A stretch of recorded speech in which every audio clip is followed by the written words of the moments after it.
could it be?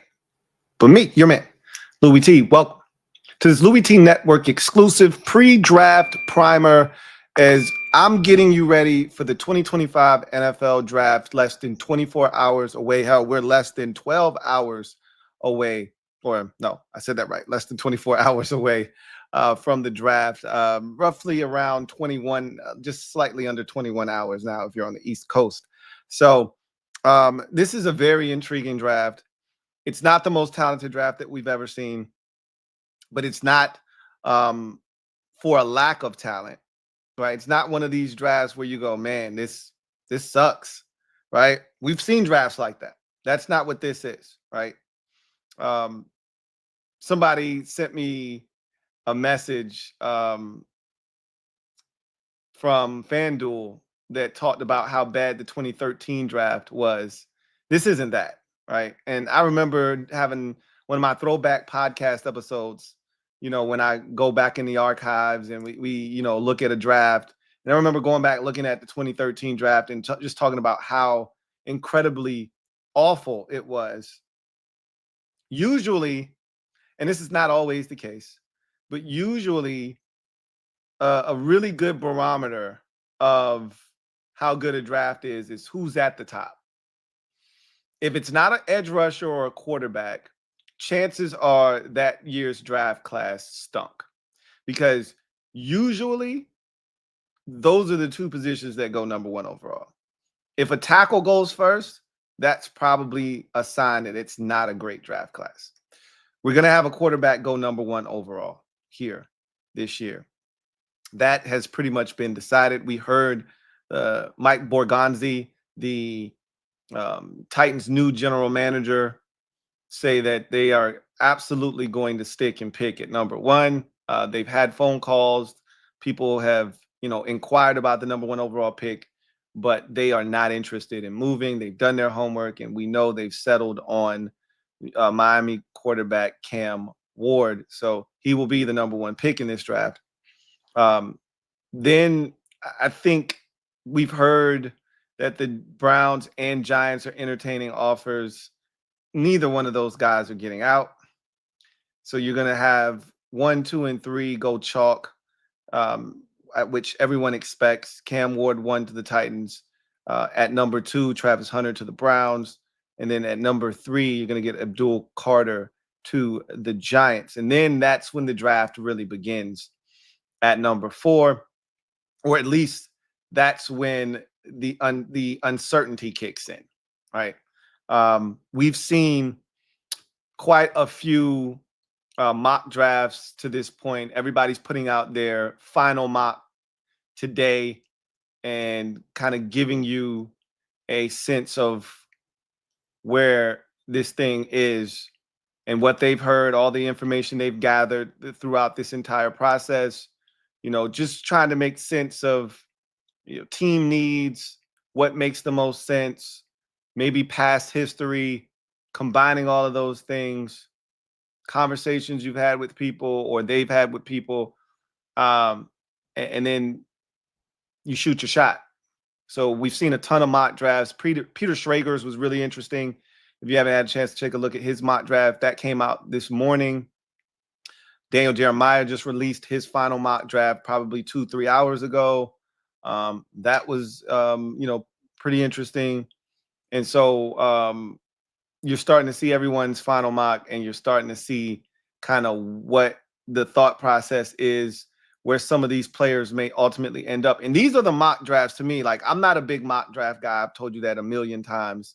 But to me, this is when you should be looking at mock drafts, because the other mock drafts that you've seen over the last 3 months have been purely for entertainment purposes, right?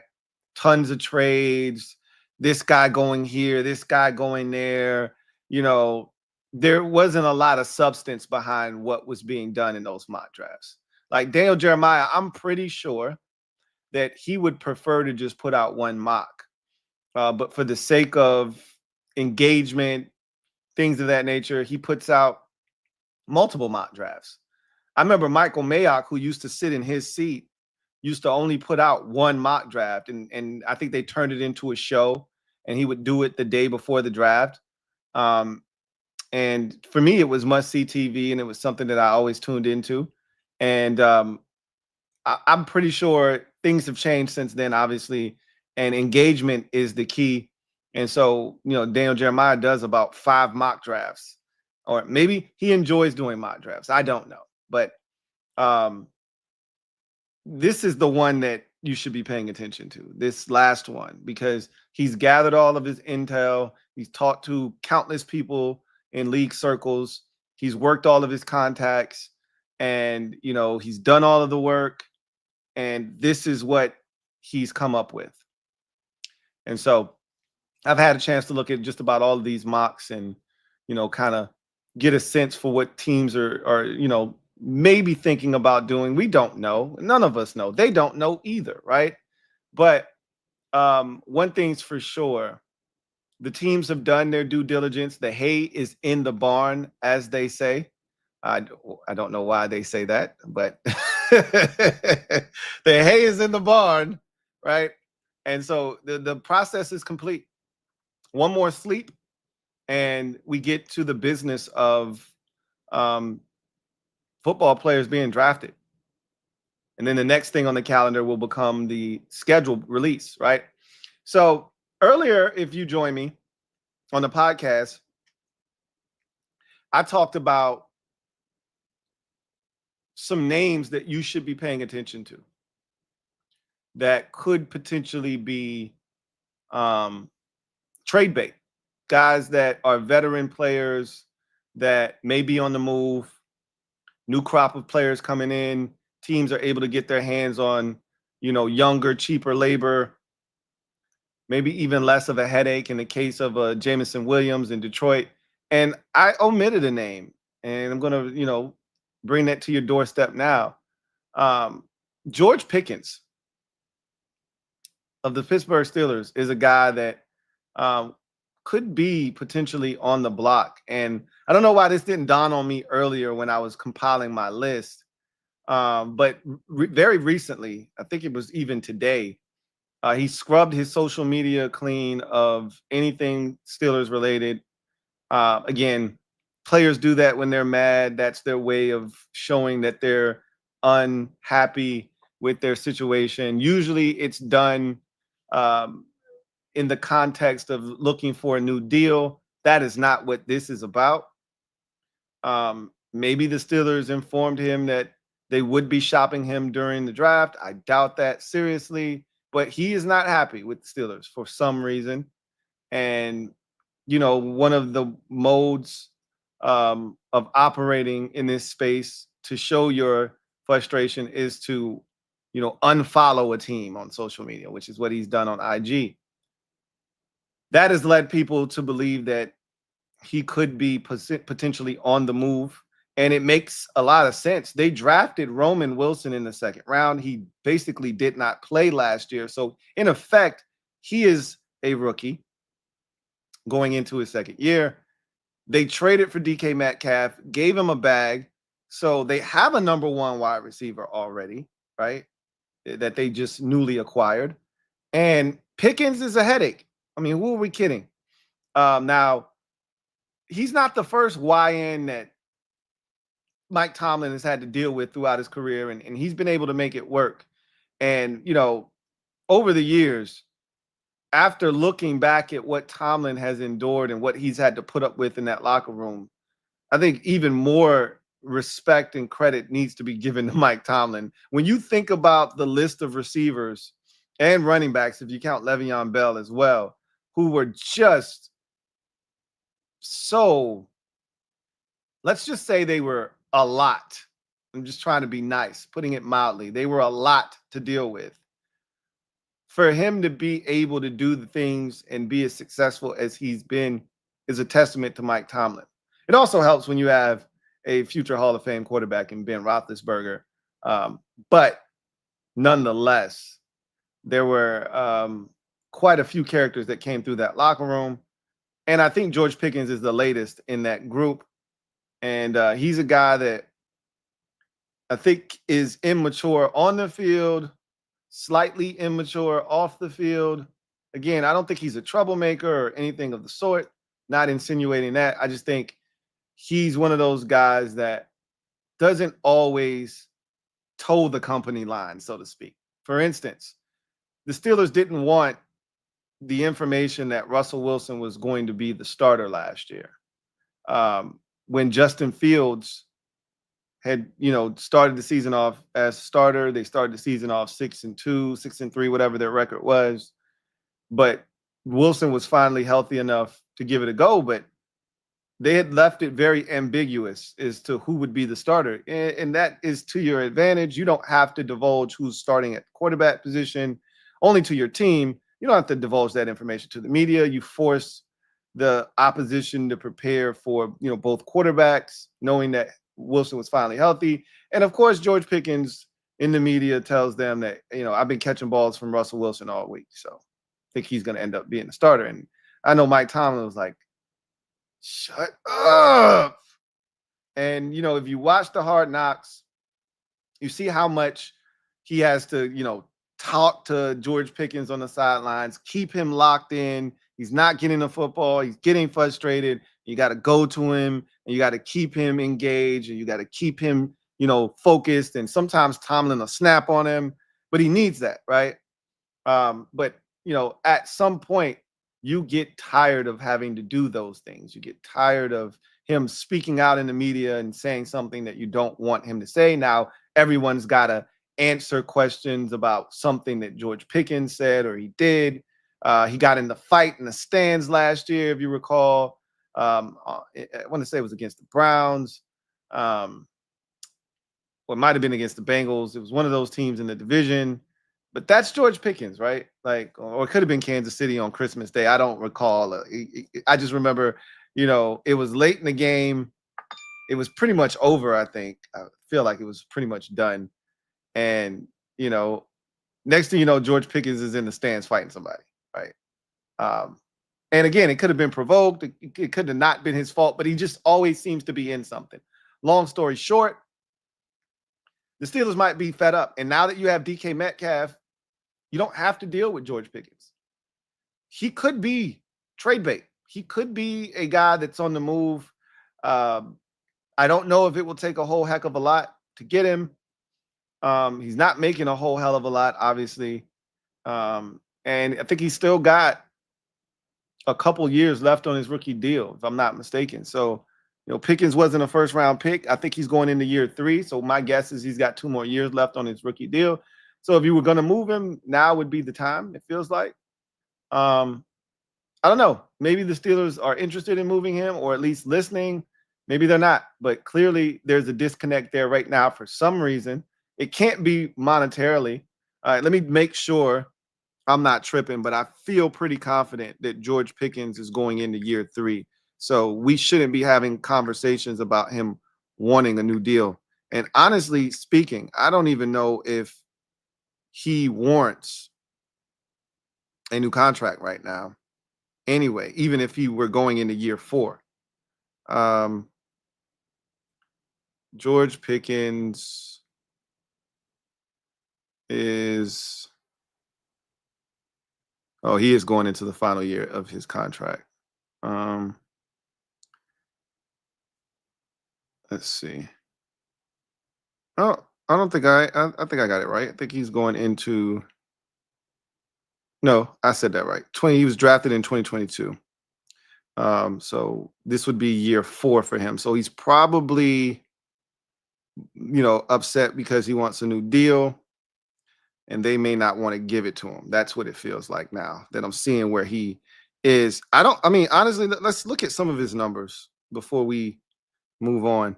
I don't want this to hijack the conversation, but this kind of falls in line with what I was talking about earlier on the podcast. He's been a really good receiver, though. 800 yards in his first season, in his rookie season, 1140 in year 2. That's when everybody thought, okay, they got themselves one. Last year was a step back, but you also got to take into consideration that who has been his quarterback? Who's been, a consistent thrower of the football to him his entire career? The answer is no one, right? My guess is he's probably already played with at least 5 or 6 different starting quarterbacks. That's just my guess, right? So it hasn't been the most ideal situation for him. He's a tremendous talent, but he's definitely one of those guys that I view as, somewhat of a head case. So, hell of a football player, but is he worth the headache that may come with George Pickens? Steelers may be checking out. Last year of his rookie contract may be available. Can't pay everybody. Are you going to be the Cincinnati Bengals and break 2 receivers off? I don't think that's the Steeler way. So George Pickens may be available. Just another guy to watch over this upcoming weekend as teams go through the draft and the entire process, which also includes combing over potential opportunities to take advantage of some veteran players that may be available. And in this case, a young veteran player who's going into the prime of his career that may be available and may not cost you a whole heck of a lot. So something to take into consideration. So I want to go through an exercise with you guys because I think this is going to be the best way to kind of go through the draft itself and kind of talk our way through what we think could happen tomorrow in day number 1 of the NFL draft. And, I think the biggest storyline that we're going to ultimately see when we talk draft is Shedeur Sanders, right? Let's see if Shedeur Sanders is a part of the list of players that are going to be in attendance. My guess is he's not going to be there. And if I were him, I probably wouldn't want to be there either. Because you just don't know where you're going to land.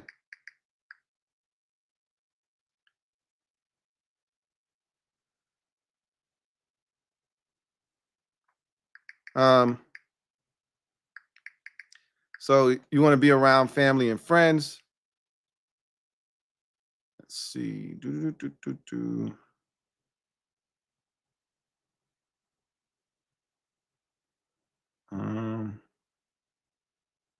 Because I think the NFL had put together a list of all of the players that were going to be at the draft.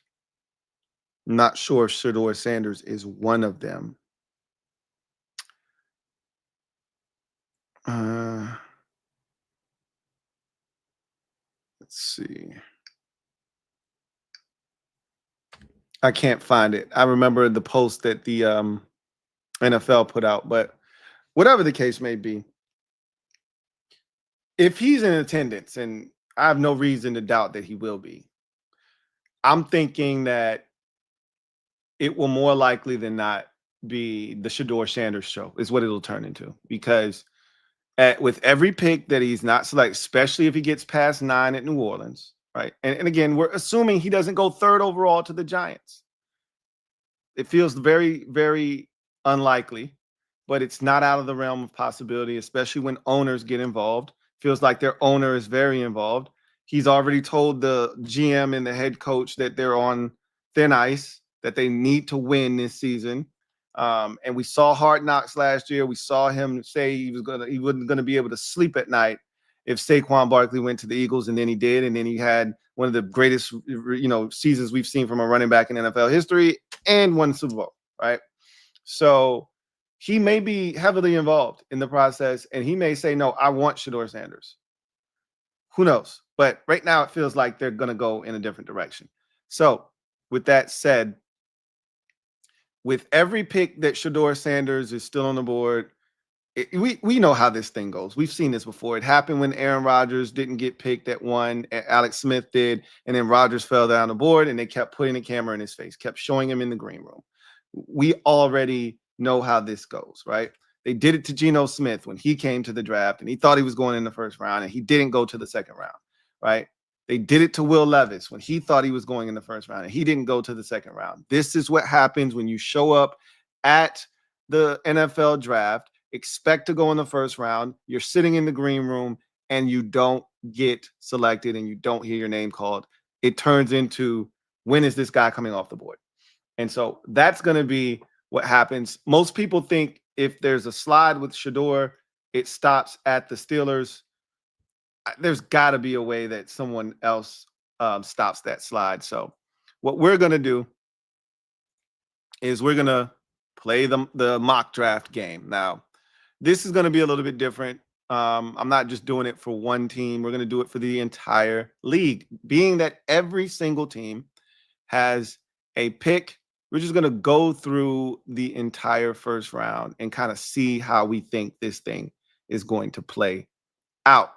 So with that said, let's go through this, and I'll make it a little bit bigger, having seen how yesterday was a little triggering for some of you who don't see as well. You know what?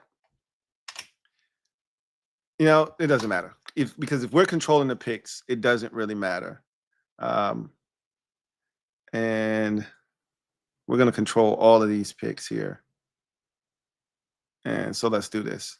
All right. So talking our way through this, I think it's pretty safe assumption to say that Cam Ward is going to be a Tennessee Titan, right? So we can go ahead and make that pick. The Browns are now on the clock.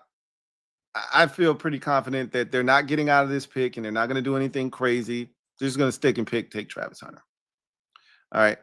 Giants are at 3. There's conversation about Shedeur Sanders potentially going here, them trading out of this pick.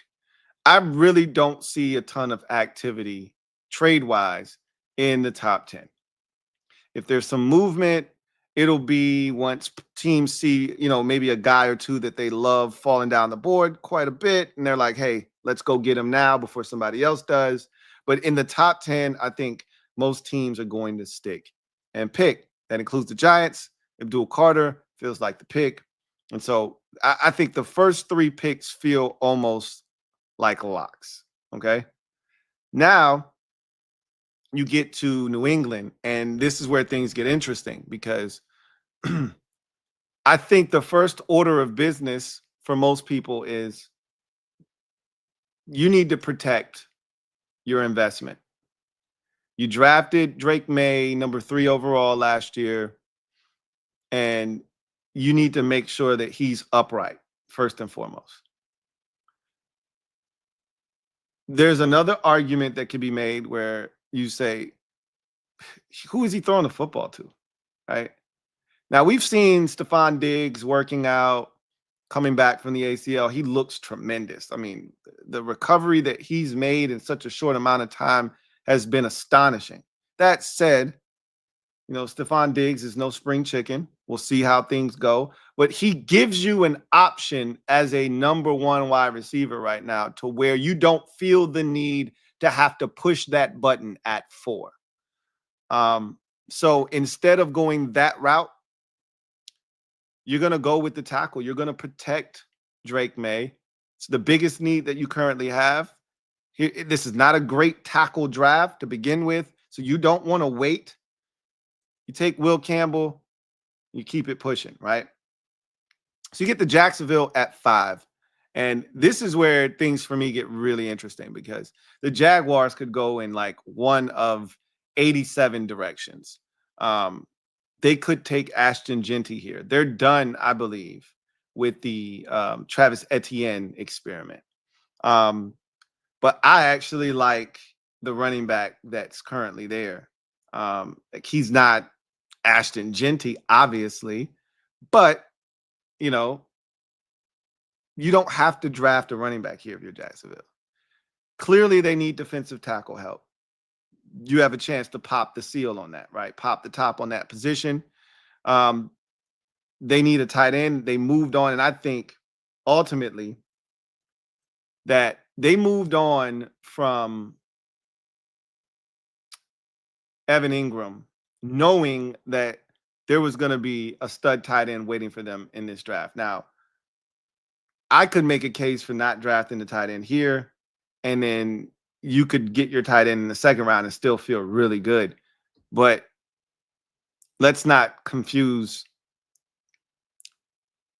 what the other guys in the draft that I like are and what Tyler Warren is. This is too deep of a running back class, and you could convince yourself of that with Genty if you want. If I'm ready to win, and I can't say that Jacksonville isn't ready to win. It's not a great division. They could easily go from last place in their division or third place, because the Titans were dead last in their division. They could easily go from there to, say, second place or win the division. It's not out of the realm of possibility. But I said all of that to say this. This feels like a Tyler Warren landing destination. I've seen him fall down people's board, end up out of the top 10 altogether. I've seen him land at, like, different spots. I've seen him not where he got all the way to 14, which is what Indianapolis wants a tight end in the worst way. I've seen a mock where he ended up in Indy, which is crazy to me. I don't think that's happening here. Most mock drafts, I think, have Genty going off the board here. Cool. I think it's Tyler Warren here at number 5 for Jacksonville. You go to the Raiders at 6. They are in an interesting situation. A lot of people want to draft Armin Mimbo here. And I get it.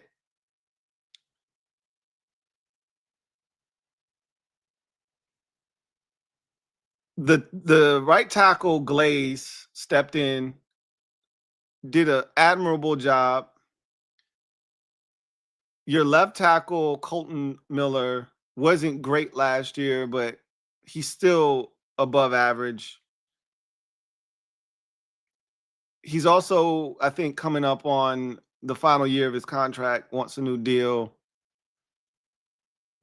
Remember, new general manager in Tampa who did not draft Colton Miller, who is not tied to Colton Miller in any way, shape, or form. Could easily see him saying, I'm going to draft his replacement. But Armin Mimbo is a right tackle. I mean, and not that he can't play left tackle, but he's a right tackle by nature.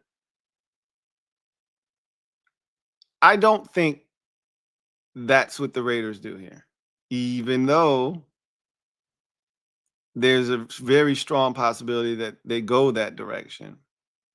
This right here feels like Will Johnson to me. Armin Mimbo, interesting. I could see that being the pick. I think it's Will Johnson. We move forward, right?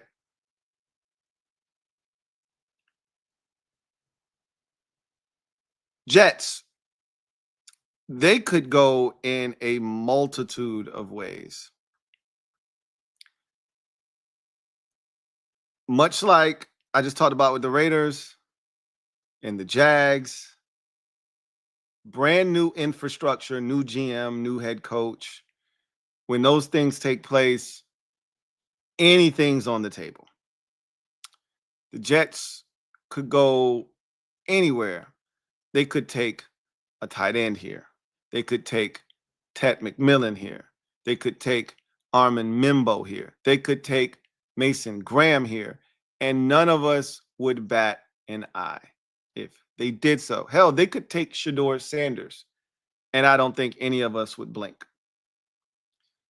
They've already stated they're going to give Justin Fields every opportunity to succeed. With that said, you're not going to draft a quarterback.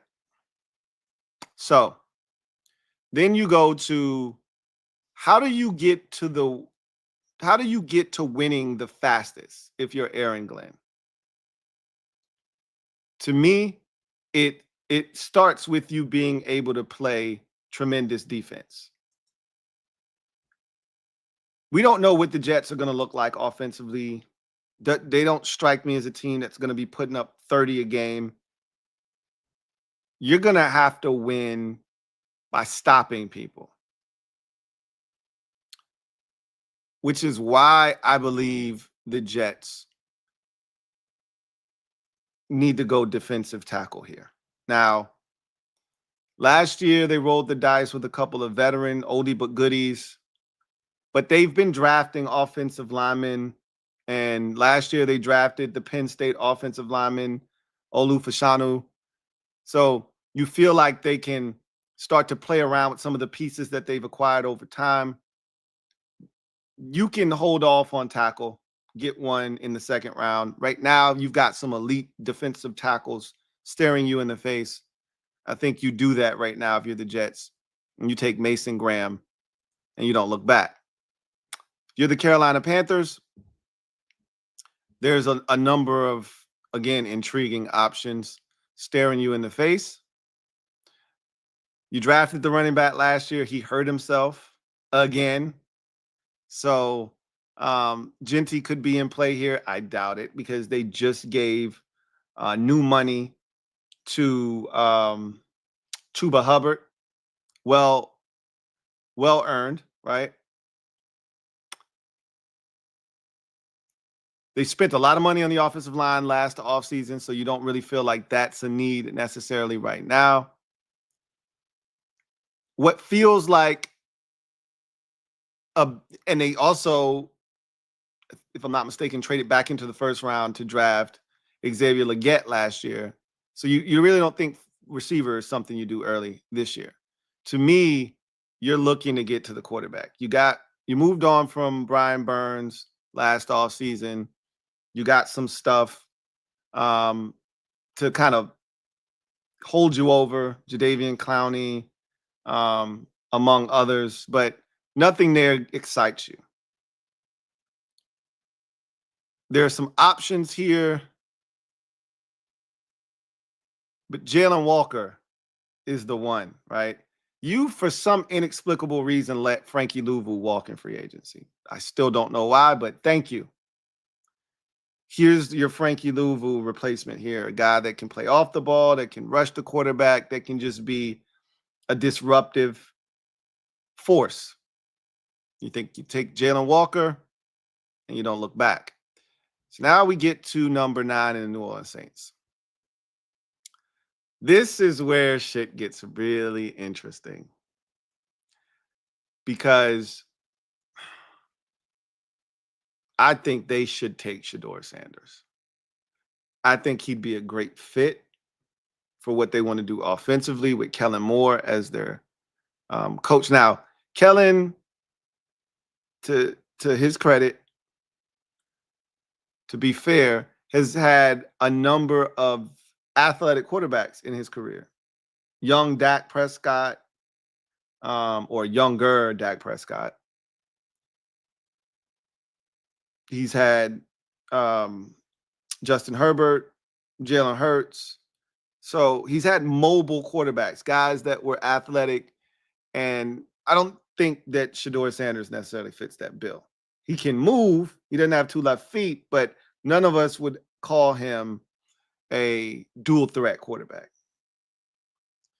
That said, it's indoors. He's cerebral mentally. He, I think, processes very quickly and well. Very accurate thrower of the football. I think that he'd be a really good fit in New Orleans, but they got a whole saga with Derek Carr, and I also don't think they love Shedeur Sanders. So that then takes us in a different direction. And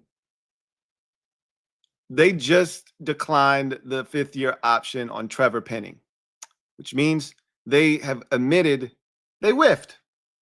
They made a mistake. It happens. So long story short, you need a tackle. Time for the Trevor Penning experiment to end and the Kelvin Banks Jr. And I love Talisa Fuaga, who they um, drafted last year. He played some left tackle for him last year. He's probably going to kick over to his more natural position of right tackle. And Kelvin Banks Jr. is going to slide in as your left tackle. That's the pick for the Saints at 9. Bears at 10. I don't think they saw this happening. Shit, I didn't see this happening. I hope this doesn't happen. Jacksonville, just take him at 4, right? Kill this, and we don't have to worry about this. But Ben Johnson coming over from Detroit had a two-headed monster over there. He has a chance to have the same thing in Chicago. They're not passing up the opportunity to get Ashton Genty.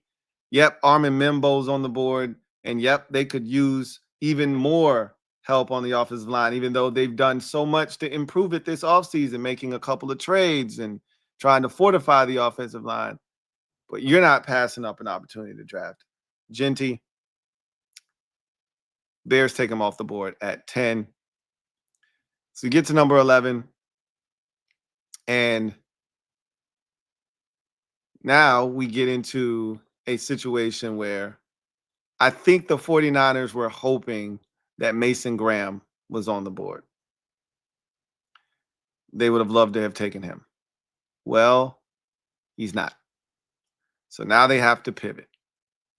So they still want a defensive tackle. And there's still, a bunch of them on the board. But I think they were scouting Mason Graham. And while they were seeing Mason Graham, they saw his teammate as well, Kenneth Grant. So he's a guy that I think they like. I know that they also like Derek Harmon. And so there are some options available. But when it's all said and done, I think the guy that they end up going with is Kenneth Grant. So that's who the 49ers take at 11. Cowboys are so interesting, man, because I really don't know what the hell they're going to do. I've seen mock drafts where Shedeur Sanders is the pick. I've seen mock drafts where they go with Tet McMillan. I've seen mock drafts where they go with Matthew Golden. I've seen mock drafts where they go with the offensive lineman. So they're all over the place, right?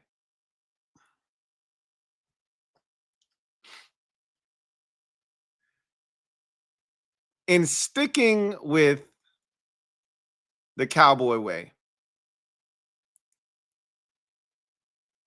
their offensive line has always been the anchor of whatever it is they're doing, going all the way back to the glory years of the 90s. It's always been the offensive line that has been the linchpin that holds everything together. And you can say what you want about the Cowboys, but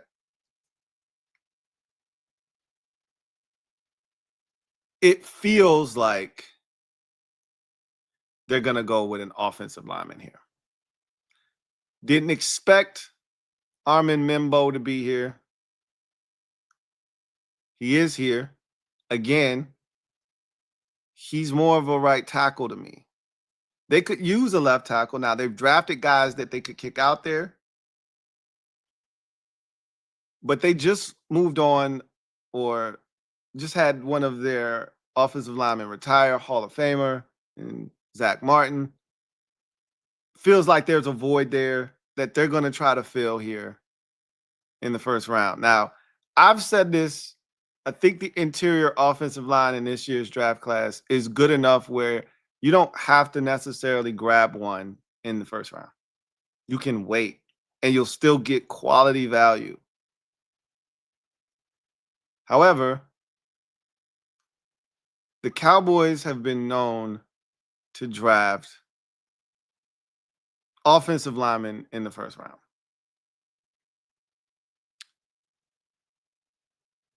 The versatility of Josh Simmons is really intriguing. He can play guard. and he might actually be a better guard than tackle. But when you draft a guy in the first round, if he can play tackle, you want him to play tackle first to see if he can do that. Simmons' versatility, I think, offers Dallas something, because if you remember, Zach Martin was an offensive lineman that could play tackle, and he did play tackle in college. And then, obviously played guard and was dominant.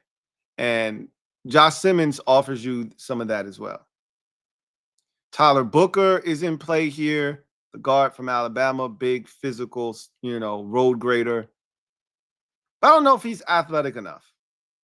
The Cowboys usually have an athletically gifted offensive line. They could go with Tet. He feels like a Cowboy.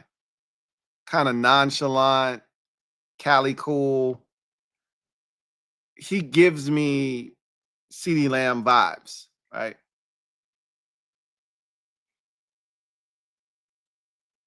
The Cowboys usually don't do the shiny thing in the first round. They do the smart thing in the first round.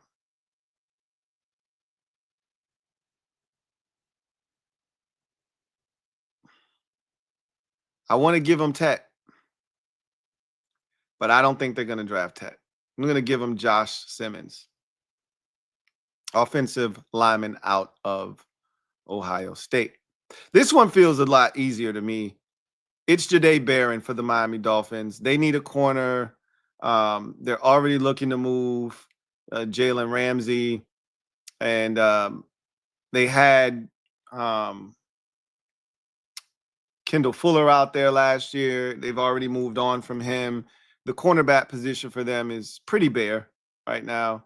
They could use an infusion of youth, and Barron gives them that. The ability to play inside, the ability to play outside. I think that's a pretty easy call there. This one also is very easy. The Colts are dying to add a tight end. So Colson Loveland on the board, you take them, you move on. Like, that one's pretty simple. This one also feels really simple to me. The Falcons it feels like have been in the market for a pass rusher for the last decade. The last time they had a pass rusher was Vic Beasley.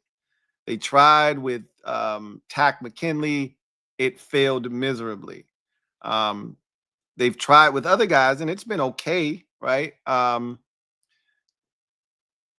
think they took a guy out of Penn State a couple of years ago.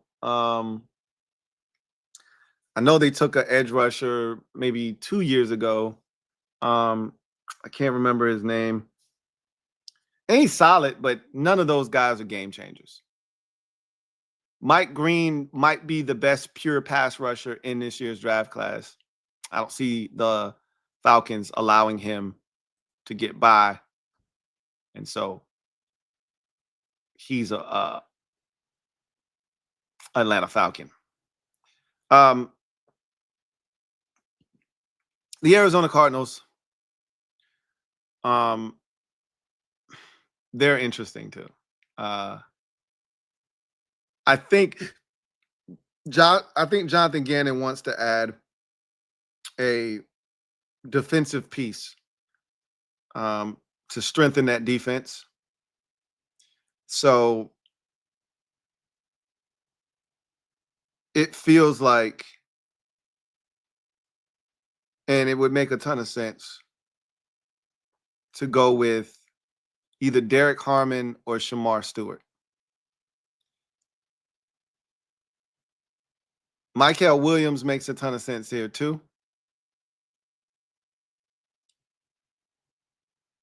This is tough.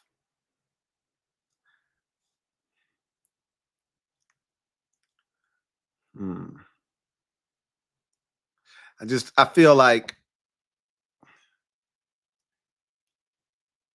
edge gets a little murky if you don't take them now.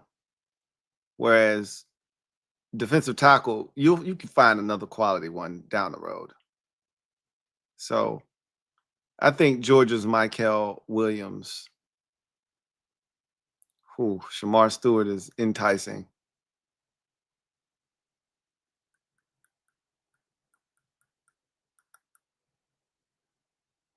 I think they're going to go Michael Williams, Georgia. Cincinnati, 17. So they clearly need an edge rusher. Like, I don't know what's going to happen with Trey Hendrickson. They just had Sam Hubbard retire. So they clearly could use an upgrade. Ooh.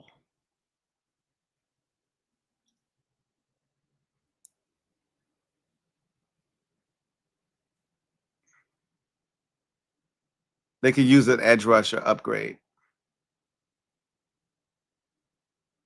And I think I got just the guy for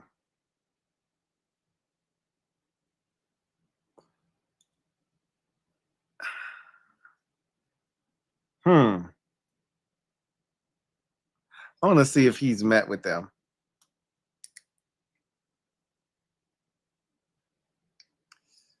Tyler Lockett is signing with the Browns on a 1-year, $4 million deal. Okay. So another weapon for Cam Ward once he gets drafted tomorrow by the Tennessee Titans. Let's see.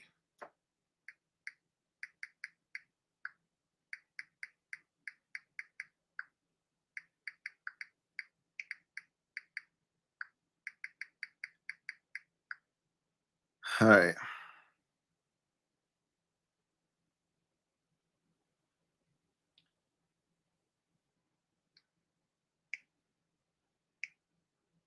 All right. I'm going to go with my gut here. I'm going to type this last thing in.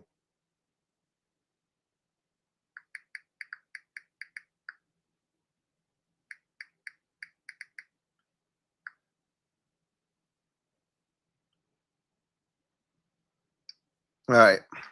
Yeah, I'm going to go with my gut.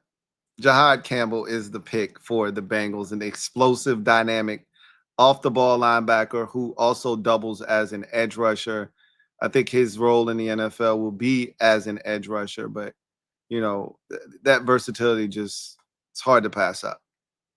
Seahawks are now on the board, and this is when the Armin Membo slide, if you want to call it that, stops right here as the Seahawks look to fortify that offensive line in front of Sam Darnold. Bucks are on the board, and they were really hoping that Will Johnson fell to them. He did not, obviously. But there are several players at multiple positions that they could use.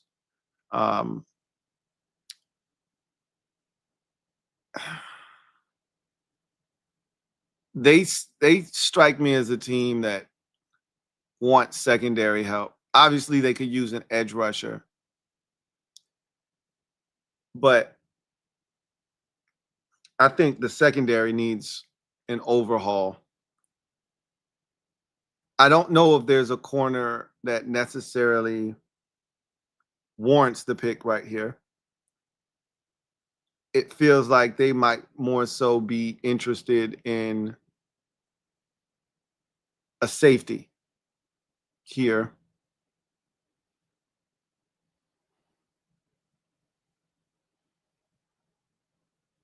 They've done a lot of work to the defensive tackle position. I don't think that's something you attack in the first round right now.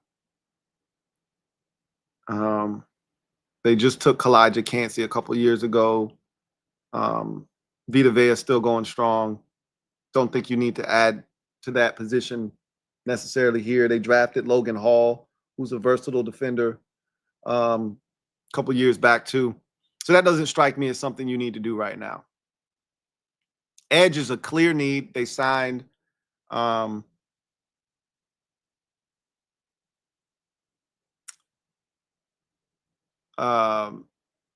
Reddick in the offseason, but they could still use some help. So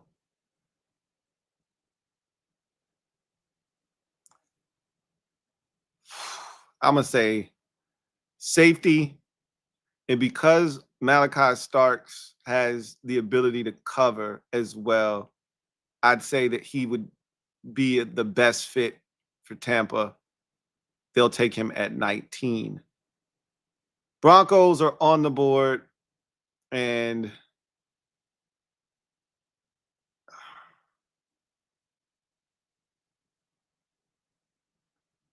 hmm, so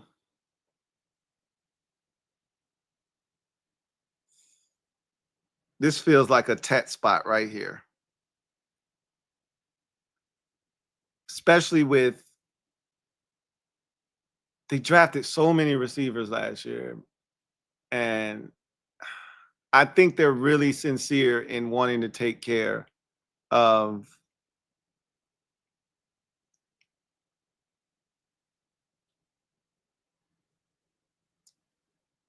Cortland Sutton. But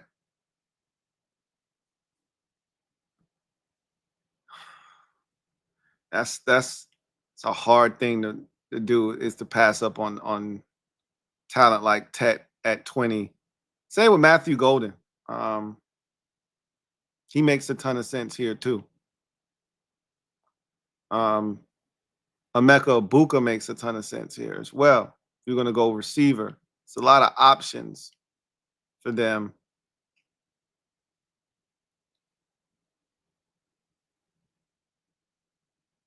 I don't feel like receiver is what they do here, and I don't.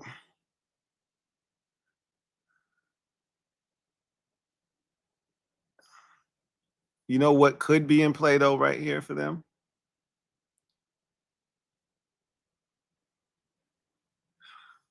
They just drafted the back from Notre Dame last year.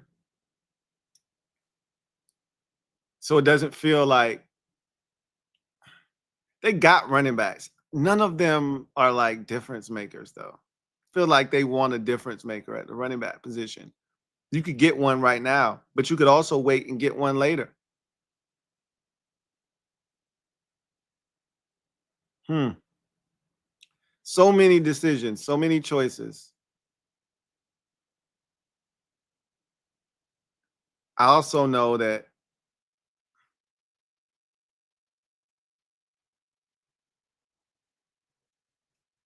whew,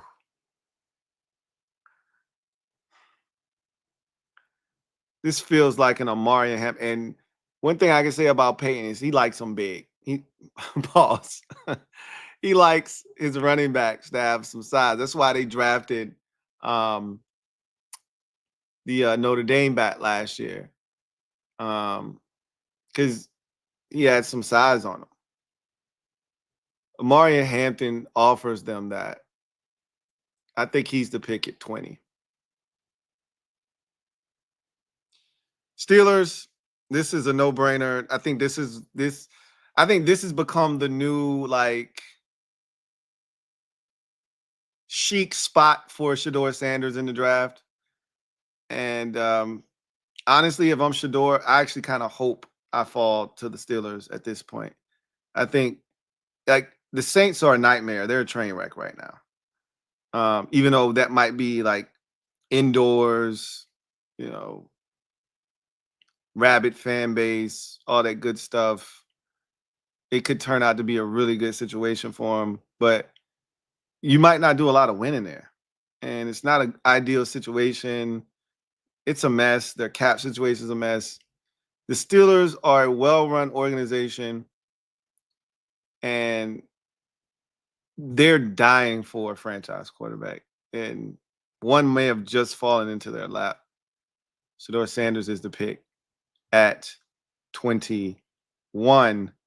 Steelers, they may have to like trade up, or somebody might jump up there and grab them. I could see a case of where that transpires. So I think the Chargers initially were looking at defensive tackle here, and I think they were really eyeballing those Michigan tackles, specifically Um, um, Kenneth Grant, Hercules. Well, he's gone. So you pivot. I always felt like tight end would be the next thing that they would covet if the tackles weren't there, the defensive tackles. Well, both of them are gone. So now what do? You pivot again, and lo and behold, a guy that you probably didn't think would be here is sitting here in Tet McMillan, a guy that offers you something that they seem to like in Los Angeles, which is a receiver with some size. They signed Mike Williams back to a 1-year deal. I think the QJ experiment is over in Los Angeles. They're sick of his antics. Here's a guy with tremendous hands, excellent body control, and a guy that will absolutely help in the pass game in Tet McMillan. He gets to stay on the left coast. Packers are now on the board, and I've always I've seen a lot of mocks that have the Packers taking a wide receiver here. Packers don't take first round wide receivers. And I know eventually that's going to stop at some point, but doesn't feel like that time is now. You've got two choices here. You can go edge or you can go corner, to me. Now, the Packers, I've talked about this on the podcast. I think that they are just about at wit's end with Jair Alexander. And I could see a scenario in which they decide that they need to get a corner and they need to get him early. I could also see them, because they've done this in the past, where they take guys that aren't necessarily the most productive in college and they draft them off of their physical attributes. They did it with Rashawn Gary. They did it with the Iowa defensive end or edge rusher or defensive lineman, wherever you wanted to place him, a couple of drafts ago. I wasn't a big fan of his, and they took him anyway. I think they're going to cool off on a Shamar Stewart because of that. But I do think that they see an opportunity to get a corner here, and I think they're going to take Maxwell Hairston here at 23. 24, the Vikings. This one is a no-brainer. This is one of the DNA matches of the first round. Nick Emmanwori to the Vikings. They lost their safety in free agency to the Colts. That one just one of those Tetris pieces that fit right into the slot, right? Texans, they need to fortify their offensive line. They could take any number of offensive linemen, a guard, a tackle. It doesn't matter. They just need one.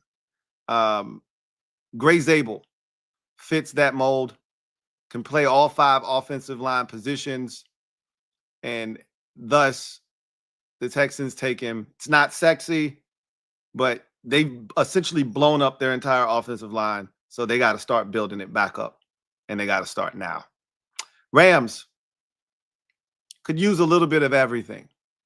So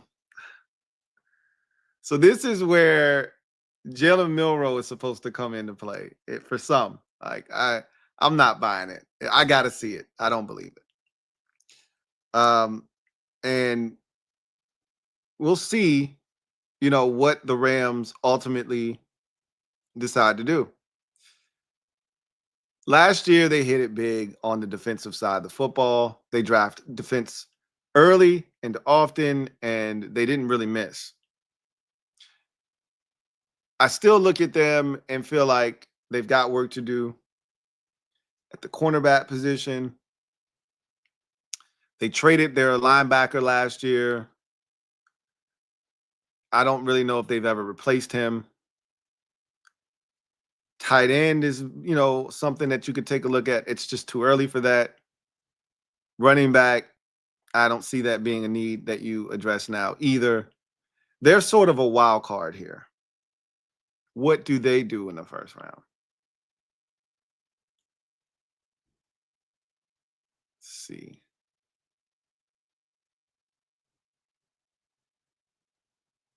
Hmm.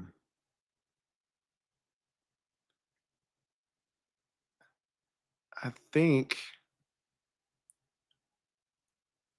I'm thinking about them, and who makes a ton of sense.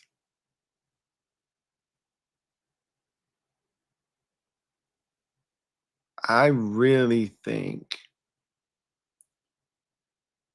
that let's go to specific positions here. I think wide receiver is something that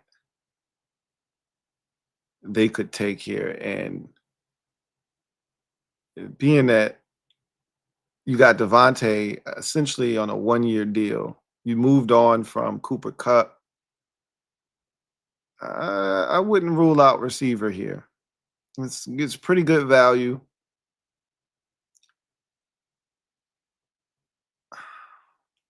You took an edge in the first round last year. Could you do it again this year? Sure, you could. Don't think you will. I think this is a little too rich for anything at the cornerback position. I think you can wait until the second round, get you a corner then. I don't know if you're going to love the corners that are there. If you wait,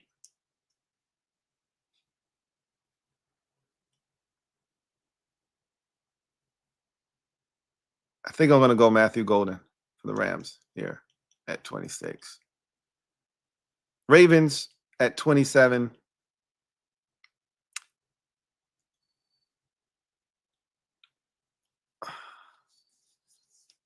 They lost one of their guards in free agency. And if I've seen a guard that screams Baltimore Raven to me, it's Tyler Booker. So I think Shamar Stewart also screams Baltimore Raven to me. I think Derek Harmon screams Baltimore Raven or Pittsburgh Steeler to me. But when it's all said and done, I think they prioritize the offensive line, protect Lamar Jackson, open up holes in the run game for Derrick Henry and company. And so Tyler Booker is the pick here at 27. To me, without a doubt, this pick here is an edge rusher. Now, which one is the question? You've got your pick of any of the premier edge rushers in this draft that are left on the board as of right now in Stewart, Scorton, Pierce, and Ezeraku. I think you're choosing from those four. Okay. You're choosing from those four. If you're the Lions, boy.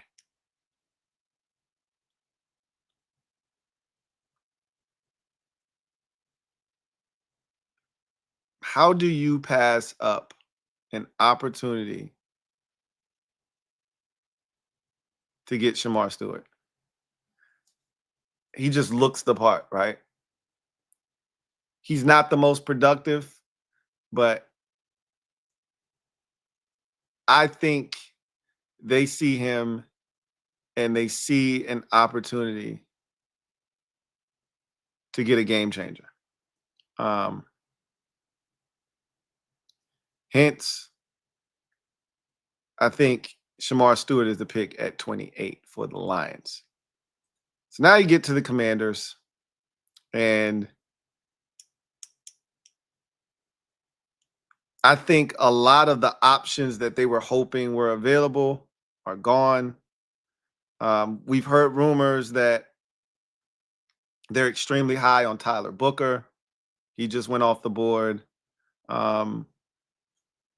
We've heard rumors they're extremely high on Maxwell Hairston. He's off the board. I've heard that they're extremely high on Mike Green. He's off the board. So you kind of see, what they were thinking. and some of the positions that they were eyeballing, which isn't a surprise. We knew they were interested in upgrading the offensive line. We knew they were interested in upgrading the cornerback position. We know they're interested in upgrading the edge rushing position. I don't think running back is in play at 29. I don't.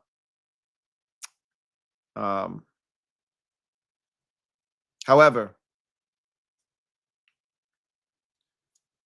I do think wide receiver is in play, although I don't think that's the direction that they're going to go.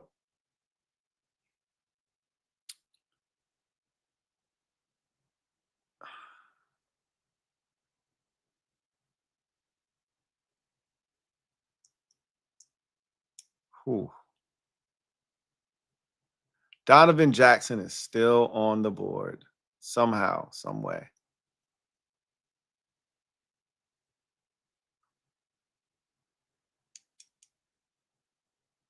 You take Donovan Jackson, you put him in at left guard, which is his natural position.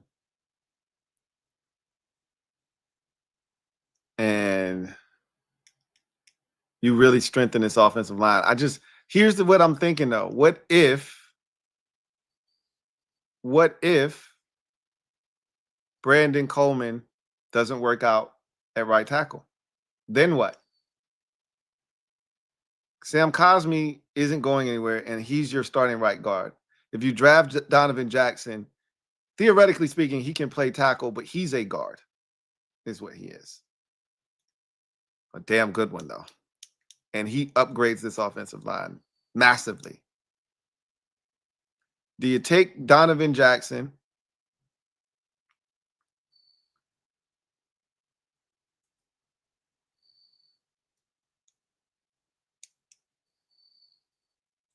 The edge rushers that I talked about are all there. Donovan Ezeraku, Nick Scorton. I've already said that if they were choosing between the two of them, I think they'd go Nick Scorton over Donovan Ezeraku. I don't think they anticipated nothing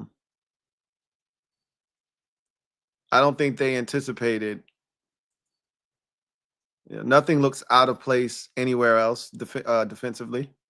Maybe Harmon and Nolan being available, but I don't know if they've got a crush on those guys or not. Doesn't feel like it, but you never know. The running back position is still pretty much intact.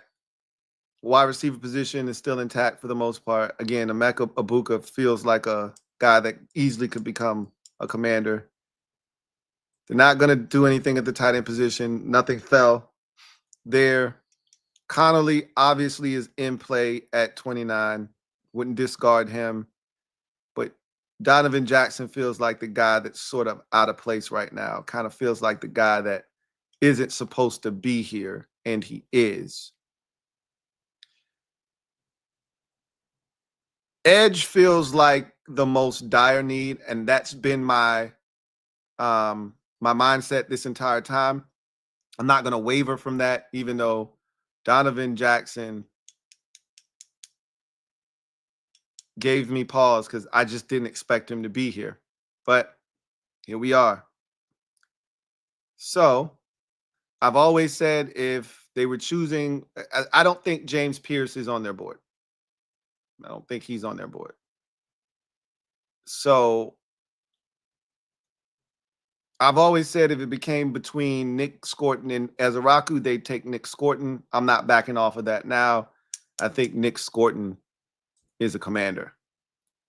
Bills at 30. Traded away Kaiir Elam.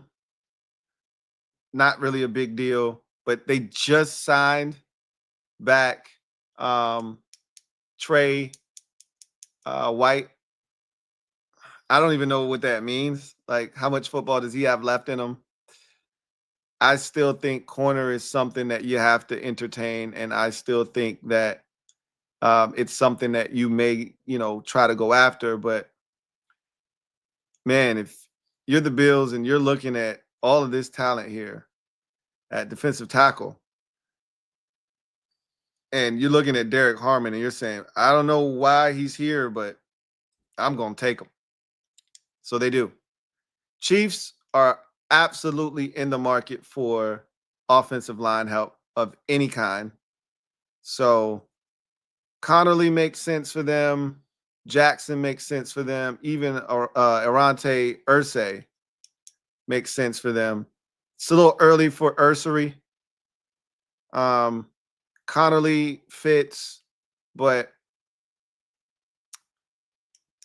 they just franchise tagged one of their guards and they traded the other one to Chicago.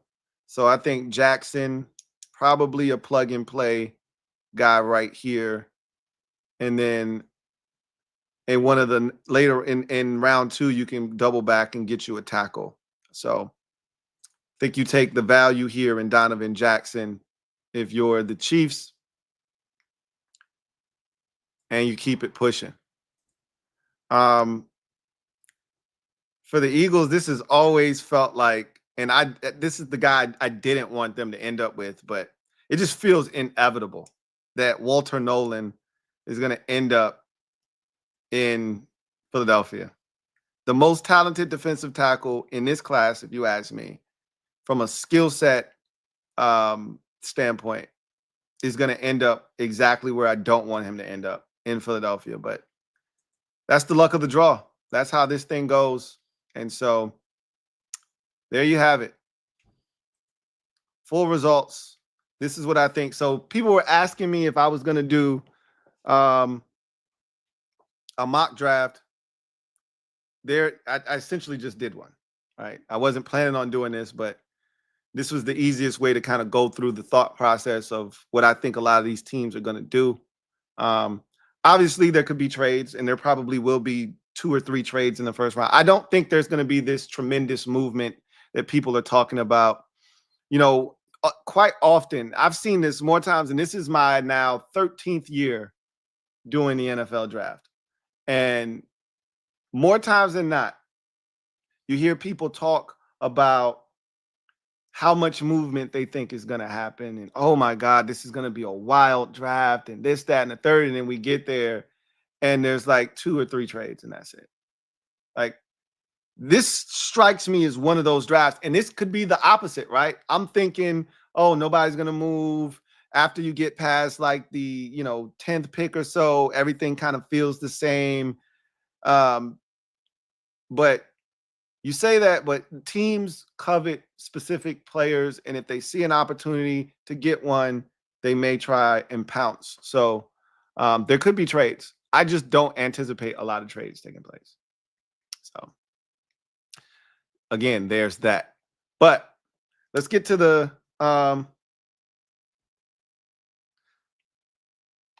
comment section and see what you guys have to say.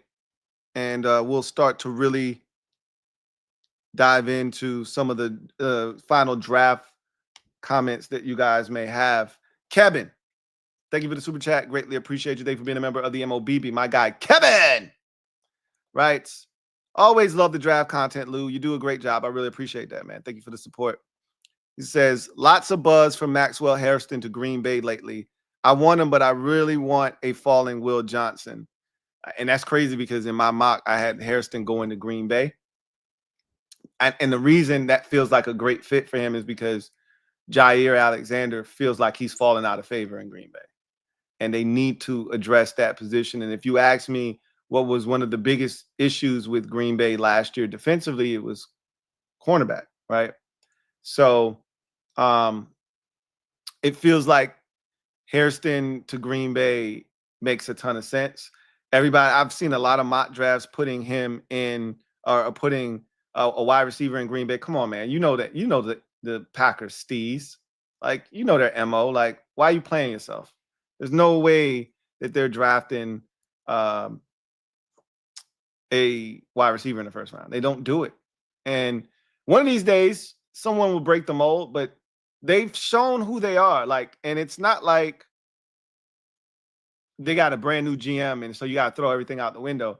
This is the same GM that was under the last GM, and the last GM was under the last GM. And so this is ingrained and embedded in them. This is who they are.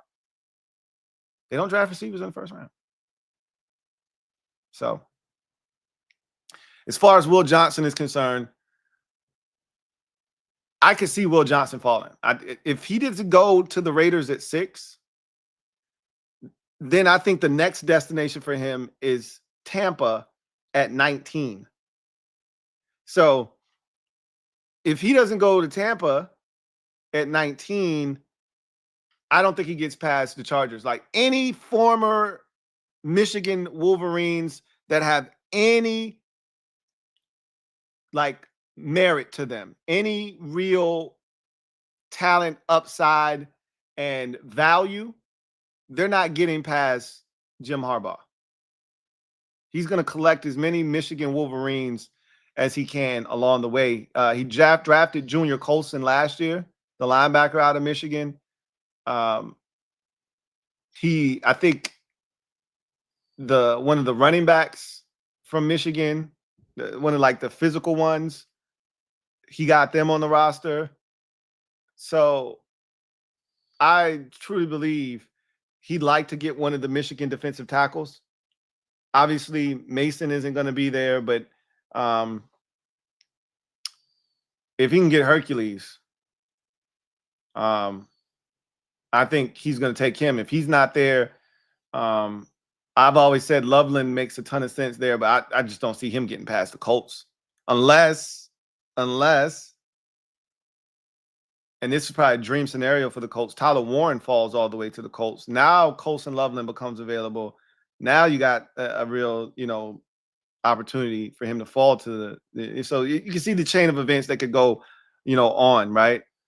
Because if the Jets or the Jags or one of those teams don't take Tyler Warren, there's a good chance that he falls all the way to 14. And if he falls to 14, now Colson Loveland could fall all the way to the Chargers, right? Or to the Ravens, so you can see it's boom, boom, boom, boom, boom, right?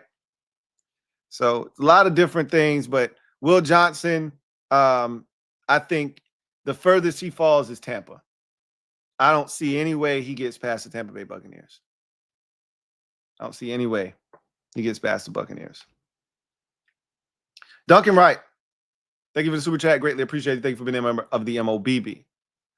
Who writes, oh, I see now when I use PTO, Football Focus, to prove Hurts was good 2 years ago, you called off trash. But when Rico said yesterday he used it, all of a sudden people say PFF is realistic. What up, Lou?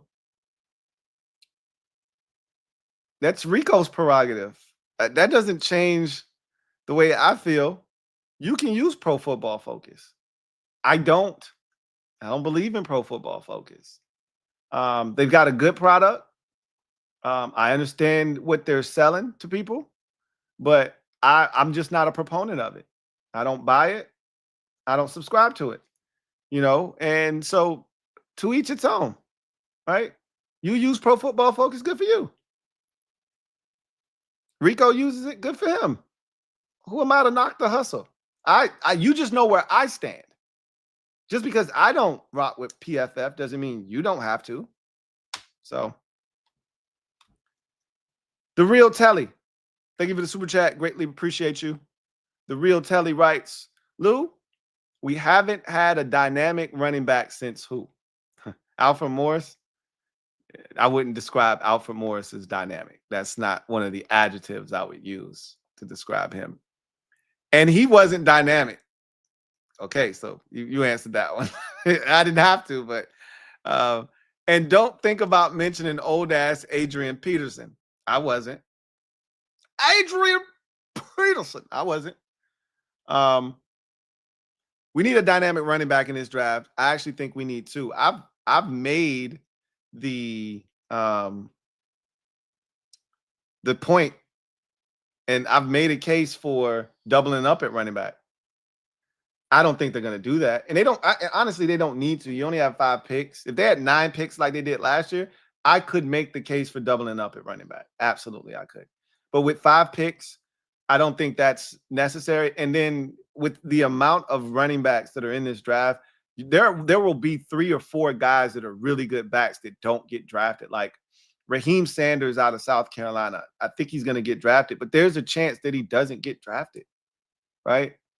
Montrell Johnson out of Florida. Like, there's a chance that he doesn't get drafted. He's a good back, And I keep talking about Ja'Cory Crosskey-Merritt. I think he's going to get drafted. But what if he doesn't? There's some really good backs that probably won't hear their name called. And in a normal draft, of course they would. But in this particular draft where it's so deep and it's so talented, they may not.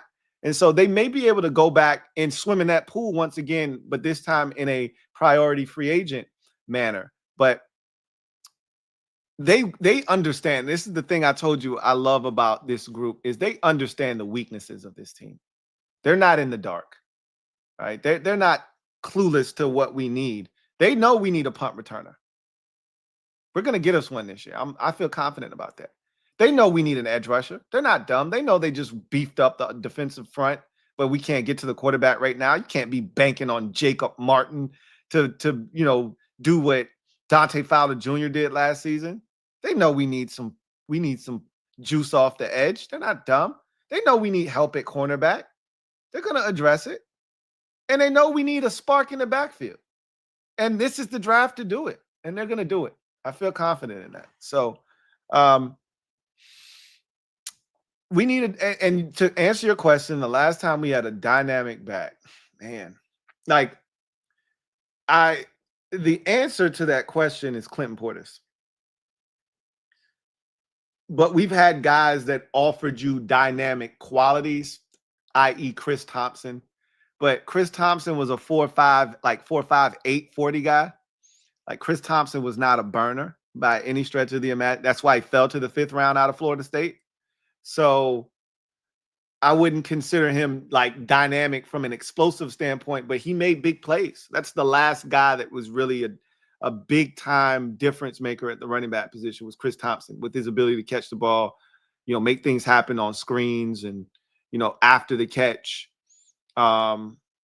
We just haven't had that. If you want real explosiveness, home run ability, you're talking Clinton Portis. That's the last time we had one of those type of backs. And there weren't a lot of those runs with Clinton either. Literally, probably his most explosive looking run was the very first one when in Washington. First carry against Tampa Bay for the touchdown. Because after that, Joe Gibbs, he saw what they were going to do, what kind of offense they were running, and he had to put on some weight. And he became a 3 yards in a cloud of dust back. He became a power back. The Clinton Portis we got in that trade was slim, trim, and fit and ready to go. And we ended up getting a much bigger physical Clinton Portis. So it's been a long time. It's been a long time since we had one of those. John Perez, thank you for the super chat. Greatly appreciate you. My guy, JP, thank you for being a member of the MOBB, who writes, I think the Jags are either trading up to 2 with Cleveland for Hunter or drafting Genty at 5. Broncos like Hampton and Washington loves Henderson. I don't think the Jags are desperate enough to go up to 2. Do you know what it's going to take to get Cleveland to move out of 2? Like, you'd have to give up. Obviously, you'd swap first rounders this year. They'd want your first rounder next year. It's only 3 spots, but it's a big difference. You're giving up Travis Hunter to move out of that spot. They're going to want a second or a third this year, and they're probably going to want a first next year. And that seems like a lot because it is. But that's the kind of asking price I would have if I'm Cleveland, because you're asking me to give up this is a real generational talent. Like, how many players have we talked about in a draft where we say he's the best at 2 positions in the draft? I've never, covered a player like that. I've been watching football almost my whole adult life. Not almost, my entire adult life, and a lot of my youthhood, my adolescence. I haven't seen anything like this. He's the best corner in this draft, and he's the best wide receiver in this draft. So you're asking Cleveland, and again, it'd be one thing if you were asking Cleveland to move back one spot, like if it were the Giants. Okay, well, I'm still getting Abdul Carter. Okay, now I don't have to give up as much. You're asking them to pretty much pass up on Carter, Hunter, and they could get Genty in that case, right? Because they could use a running back, but it don't hit the same. It doesn't hit the same. So I don't see it happening. But that's interesting. But I think 1, 2, and 3 are chalk at this point. I'm prepared to pour cement over those picks. The Broncos like Hampton. I can see that. I can see that. Again, Peyton's always had a thing for the bigger physical backs, and Hampton kind of fits that mold. And then Washington can love Henderson all they want, but you got to put your money where your mouth is. Or in this case, you got to put your pick where your mouth is. If you think they love him, then they should be prepared to take him at 29. I don't think they're prepared to do that. Now, if they were to trade out of the first round into the second round, I think they would be prepared to take him then. But I don't think they're prepared to take Travion Henderson at 29. I don't think so.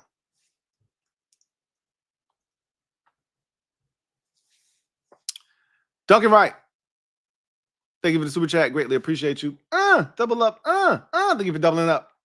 Who writes, hey, why you not be at the NFC East family last night? What were you doing? You know what I think? I think you were scared. If you're scared, just say you're scared. I don't even know what you're talking about. I have no idea what you're talking about. But I can tell you this. The Super Friends are scheduled to resume our banter in the month of May. And it'll probably be early May. So we can recap the draft. And then I think you're going to get 2 out of us in the month of May because we also will have the schedule release. So we'll probably come back and talk about that and give our initial thoughts on that as well. So the NFC East Super Friends will be back in full effect in the month of May. So that should make you smile and maybe give you a chance to drink a little bit less. So really appreciate you, Duncan. Thank you for the super chat. So I think when it's all said and done, as we, kind of get our final thoughts together for the draft, I think this is abundantly clear. 2 quarterbacks in the first round. I'll be shocked if there's any more than that. Todd McShay said 4 going in the first round. I don't see it.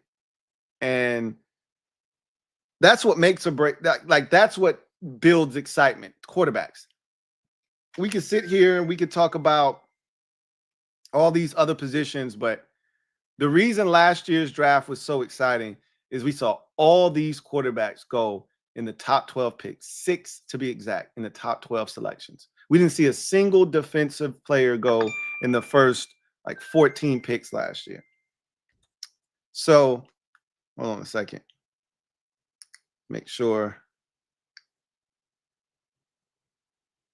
Okay. Apparently, Travion Henderson has a path to the draft. So, might have to watch that. All it's going to do is make you feel even more attached to him and want the Commanders to draft him. So, it's a setup. I don't know if I want to set myself up or not. Just like Femi Oladejo, he feels like a Commander, but again, I don't think they're in a position where if they don't love the other positions and you got all this edge rusher talent staring you in the face, that you can pass it up assuming that Femi Oladejo will be available at 61, because I know for a fact they would like Femi Oladejo. But I also know that the draft is a crapshoot, and all it takes is one team to like him a little bit more than Washington that has a pick before 61, and he's gone. And can you afford to do that? As we saw yesterday with the Commanders Kings, you snooze, you lose, right? You pass up on a guy, you hope he's there, and then he's not. That's the draft, and that's how things can go. But back to my quarterback conversation. Shedeur Sanders is going to, dominate a lot of and monopolize a lot of the time, I believe, in the first round, especially if he lasts all the way to 21, like a lot of these mock drafts have him doing, going to the Steelers.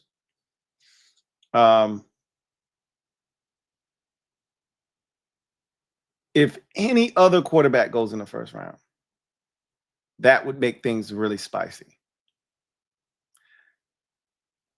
I'm going to go out on a limb and let's see. I mean, I feel good about the mock I just put together. So let's get a breakdown. I'm gonna say right now, 2 quarterbacks go in the first round. Any more than that, I'm gonna be surprised.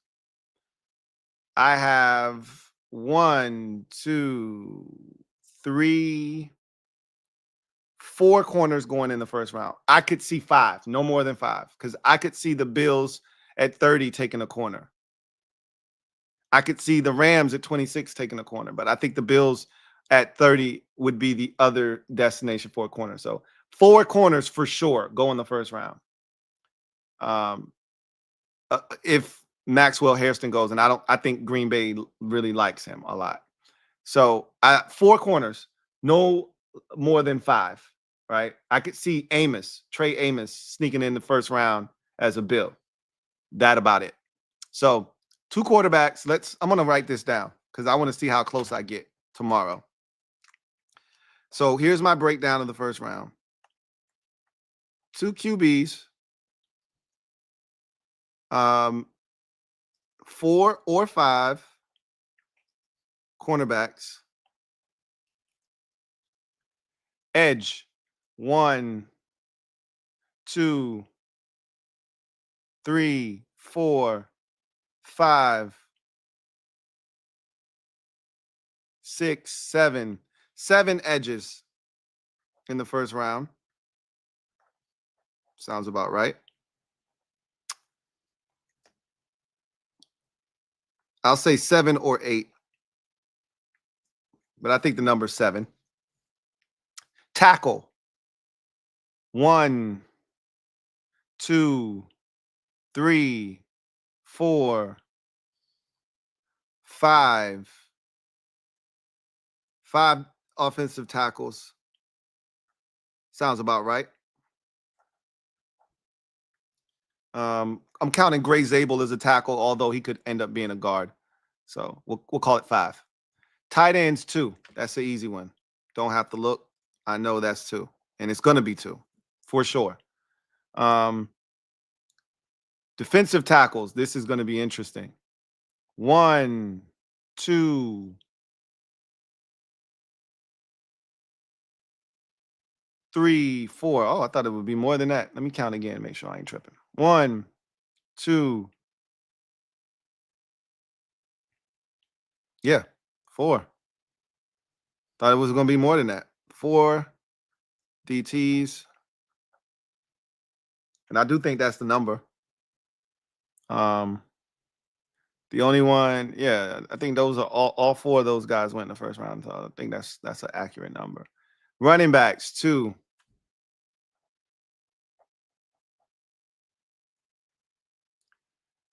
I think we got all the positions. Safety,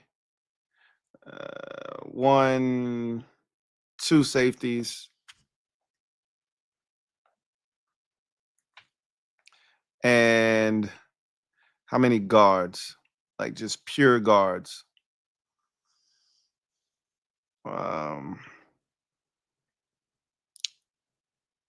1,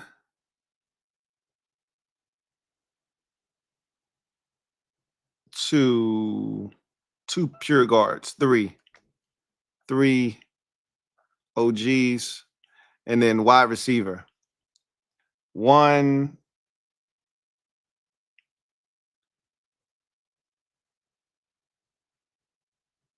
2, 3 wide receivers. Such a small number. That's usually a number that's really high. All right. So let's see. We tally it all up. 2, 6, 13, 18, 20, 24, 26, 28.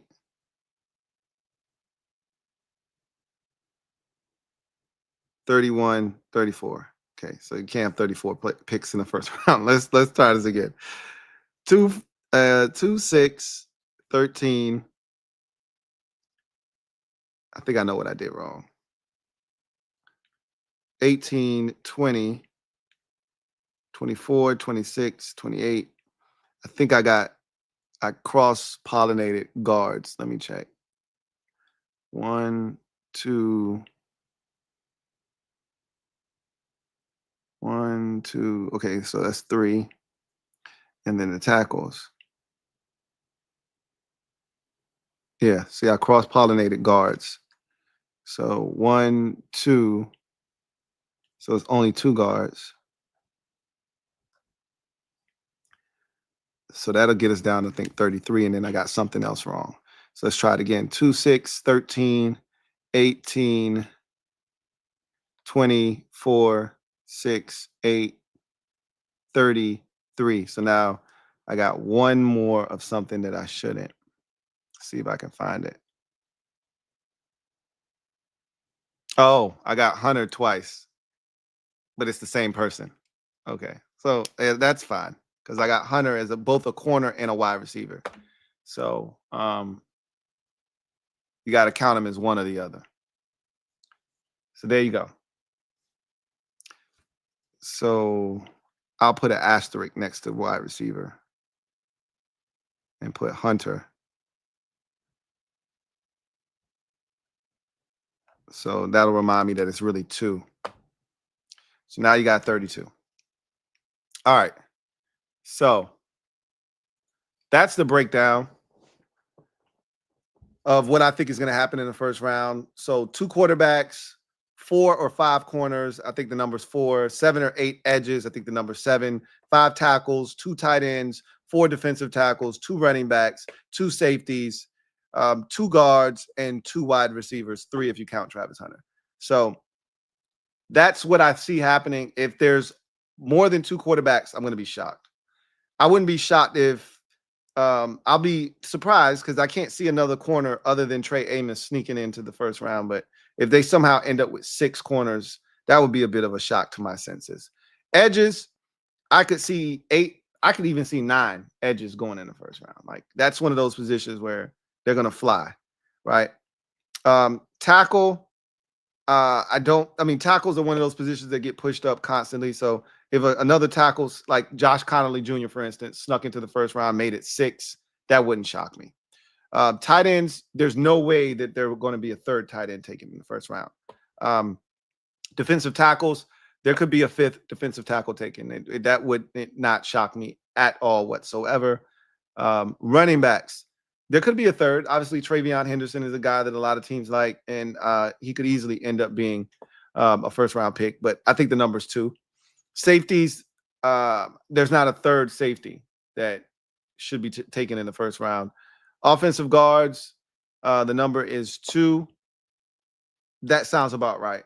Could a 3rd sneak into the first round? Sure, but highly unlikely. And then receivers, that one is the one that is really the wild card because that and quarterback, obviously, but Emeka Egbuka, Luther Burden III, those are 2 guys in particular that I could easily see a team like, say, a Denver really like Luther Burden is a guy that I think Sean Payton would use masterfully, right?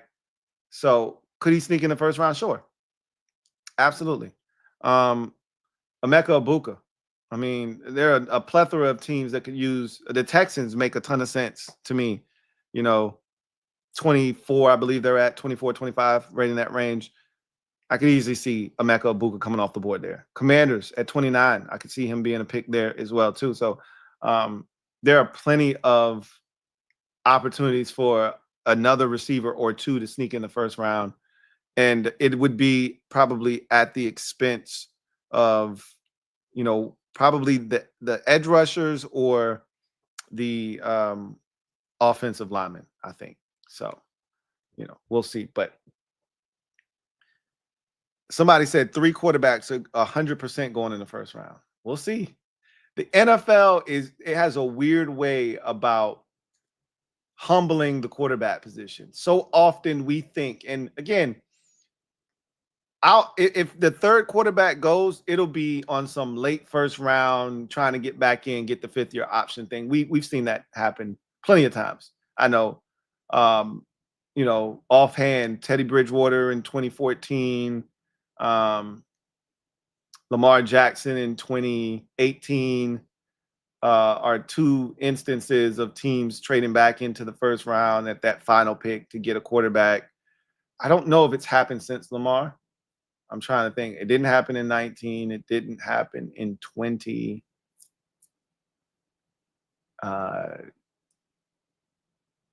Don't think it happened in 21. Trying to think who were the quarterback. That was the Trevor Lawrence draft. So no, it didn't happen then. 22 was an awful draft for quarterbacks. So it didn't happen there. 23 was the Stroud draft. It didn't happen there. And then last year you had, 6 quarterbacks going the first 12 picks. So it didn't happen there either. So I think 18 was the last time we saw it happen with Lamar Jackson. So maybe we're due for one of those. Maybe we're due for a team traded back into the first round. But anyway, I digress. I've talked your head off long enough. I appreciate you guys joining me for this pre-draft primer. Looking forward to chopping it up with you guys tomorrow for the draft party. We will be on at 7:45, 15 minutes before the draft actually kicks off. They got all the bells and whistles at the beginning, so we'll get to talk about our beverages, and we'll get nice and comfy and cozy, set the scene, and have a great time tomorrow. So looking forward to doing that with you guys. Until then, I'm your man, Louie Tee, signing off.